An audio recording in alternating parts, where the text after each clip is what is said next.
Chapter The Necklace, page 40. So far we have seen Matilda was very unsatisfied woman.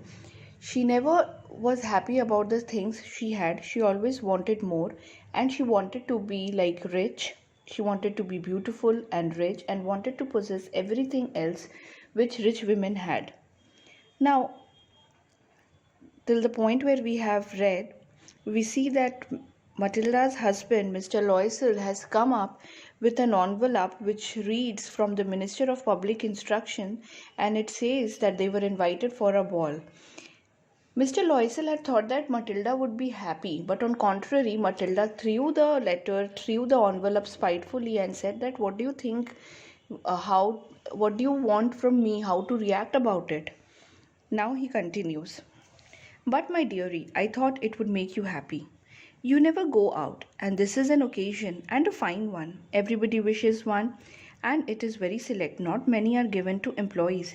You will see the whole official world there." Now Mr. Loisel was very happy about it on receiving something which was not given to many employees, but Matilda, she did not know the significance of that invitation. For her, it was just any ordinary invitation. And why, we will see ahead. She looked at him with an irritated eye and declared impatiently, "What do you suppose I have to wear to such a thing as that?" Now her concern was never the invitation. Her concern was that, okay, now if I have got an invitation, it means I have to present myself in the most beautiful and presentable manner. Well, her desire to present herself in a decent and beautiful manner was correct. But then her desire and wish to get costly items, to get things which were beyond the reach of the husband, that was something not correct. He had not thought of that. He stammered. Stammering is to break in your speech. Why the dress? Why the dress you wear when we go to the theatre? It seems very pretty to me. He was silent, stupefied in dismay. At the sight of his wife, "What is the matter?" Matilda, she never thought that he would say that, because according to Mr. Loisel, the dress which Matilda wore for some evening gatherings was fine. He thought that even that dress will look good on her for the occasion. But for Matilda, it was a great occasion where she cannot wear anything ordinary.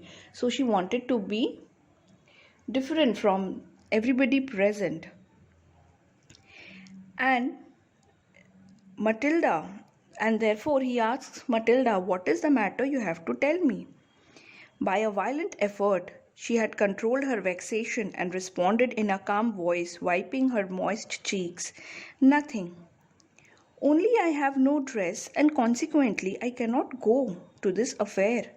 Give your card to some colleague whose wife is better fitted out than I. Sorry."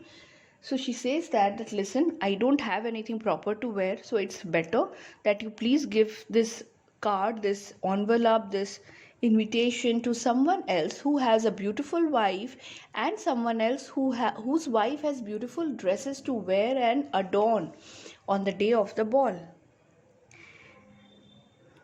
He was grieved, he was very sad, but answered, "Let us see, Matilda. How much would a suitable costume cost? Something that would serve for other occasions, something very simple." So he says that, okay, let us see that what can be done about it. So he did not want, he was trying to be a good husband and a good person. So he said that, okay, let me see what can be done. And so he says that, okay, how much will a simple costume cost which you can wear even ahead of this ball? She reflected for some seconds, thinking of a sum that she could ask for without bringing with it an immediate refusal and a frightened exclamation from the economical clerk. Finally she said in a hesitating voice, "I cannot tell exactly, but it seems to me that 400 francs ought to cover it."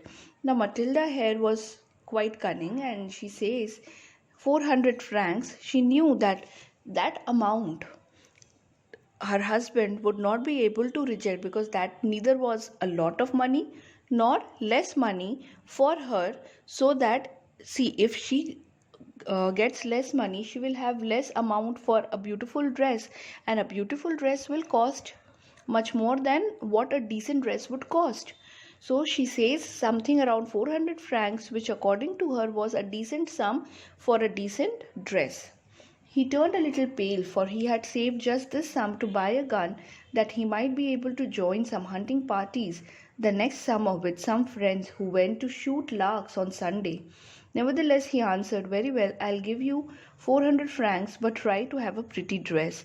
Now, Mr. Loisel, trying to be again a good husband and good human being, he says that, "Okay, it's fine, I'll give you 400 francs, but get a nice dress." Now, that 400 francs he had saved for a gun for himself. He wanted to join his friends for some hunting parties, and therefore he had saved that sum. But then he thinks that no, that can be done even later, but right now buying a gown or buying a dress for the wife was more important, because this was something very close, something very near time, and therefore he gives away 400 francs to